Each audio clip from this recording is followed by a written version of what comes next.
देखिए, बेहद अफसोस की बात है। कई बार इन पे हमला किया गया है और मैं समझता हूँ इसमें सिक्योरिटी की भी कमजोरी है, क्योंकि लोगों को याद रखना चाहिए और हुकूमतों को याद रखना चाहिए कि ये बहुत वनरेबल शख्सियतें हैं। और पहले भी हमला हुआ और ये नहीं कह सकते कि आगे नहीं होगा, मगर बहुत ही अल्लाह का शुक्र है कि वो पिछली दफा भी कामयाब नहीं हुए, इस दफा भी कामयाब नहीं हुए। मगर हम सबको, खासकर हुकूमत हिंदुस्तान को, इस चीज़ की नोटिस लेनी चाहिए और आगे से ऐसा न हो इसी तरफ ख्याल रखना चाहिए।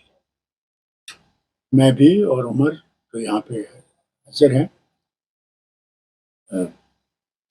निंदा करते हैं इसकी जो ये हुआ है और उस मालिक से दुआ करते हैं, क्योंकि एक बहुत मुतबरक जगह है जहाँ ये गए थे, नंदेड़।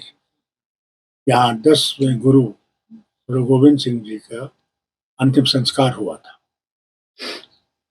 तो ऐसी जगह पे होना, मैं समझता हूँ ये बहुत ही खतरनाक बातें हैं और हम उम्मीद करते हैं कि अल्लाह ताला इनको सेहत बख्शे और जल्दी से ठीक हो जाए और मुल्क के लिए काम करें। मेरे पास कोई ऐसी खबर नहीं है, इसलिए मैं इस पर कोई भी बात नहीं कर सकता। देखिए, मैं हैरान हूँ, इनको क्यों थ्रेट मिला है और थ्रेट आया कहाँ से? यहाँ कश्मीरी पंडित ही नहीं है, यहाँ बाकी भी लोग हैं, गवर्नमेंट अफसर हैं जो हिंदू हैं, यहाँ पे हर किस्म के पार्टी के लीडर हैं। उनको थ्रेट क्यों नहीं आया? इन्हीं को क्यों थ्रेट आया?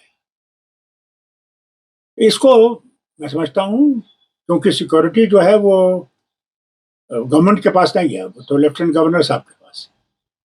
मैं समझता हूँ होम मिनिस्ट्री ऑफ इंडिया को इसकी तरफ देखना चाहिए कि ये लोग कौन हैं जो ये कर रहे हैं, जो सोशल मीडिया वगैरह को इस्तेमाल कर रहे हैं, कौन है ये? इसी तरफ इनको तवज्जो देनी चाहिए। तो मैं समझता हूँ इसमें कुछ दाल में कुछ काला है और इसको देखना चाहिए। As far as Cockroach Janata Party is concerned, they have woken nation up against the atrocities, against the tragedies that people face, how judiciary functions, how government functions. The constitution is not adhered to. And I think it's a good thing that they've raised this voice. And I hope to God that the governments will wake up and realize that constitution is the highest thing for every citizen of India, whatever his religion, whatever his language, whatever his area that he comes from. And one of the big thing is, this is unity in diversity.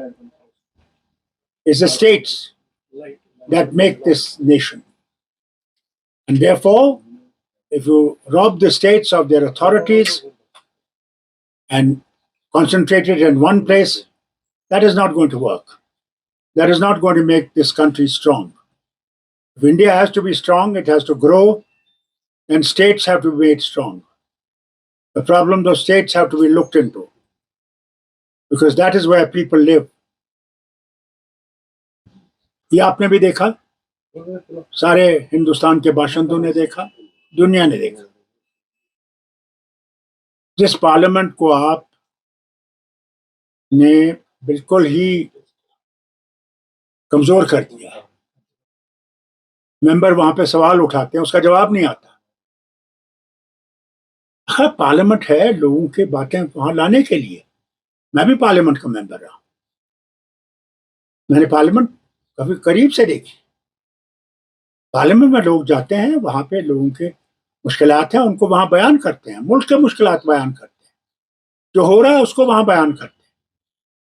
और हुकूमत की तरफ जब तवज्जो नहीं देगी तो obviously जो हो रहा है वो तो आप देख रहे हैं। यही तो मुसीबत है। आपने पार्लियामेंट को अगर बिल्कुल ही ایک ڈسٹ بن میں ڈال دیا ہے تو پھر کیا نکلے گا وہاں سے؟ سب سے پرابلمس ہیں. جو وعدے ان سے کیے گئے کہاں ہیں وہ؟ 6 سالوں سے تو یہ حکومت چلا رہے تھے یہاں.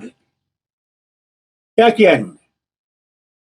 یہ تو منموہن سنگھ جی کی وقت کی بات ہے، اور عمر صاحب جب تھے، جب ان کو لایا گیا، بسایا گیا، ان کو کام دیے گئے جس امید سے کہ اب ان کے گھر والے بھی آئیں گے، باقی لوگ آئیں گے، بسیں گے یہاں. ٹرانزٹ کیمپس میں بسانا کو ٹھیک نہیں ہے. ان کو لوگوں سے اس کے ساتھ رہنا ہے. یہاں کشمیری مسلمان کے خلاف کبھی نہیں تھا، اور ہم لوگوں نے نہیں کیا. وہ سب جانتے ہیں کہ انہوں نے کیا. دیکھیے، ہر ایک کو حق ہے یہاں آنا، پوچھنا لوگوں سے ان کی حالت کیا ہے، کیا استھتی ہے. کوئی بڑی بات نہیں. اچھا ہے کہ لوگ بھی آئیں. دیکھیے.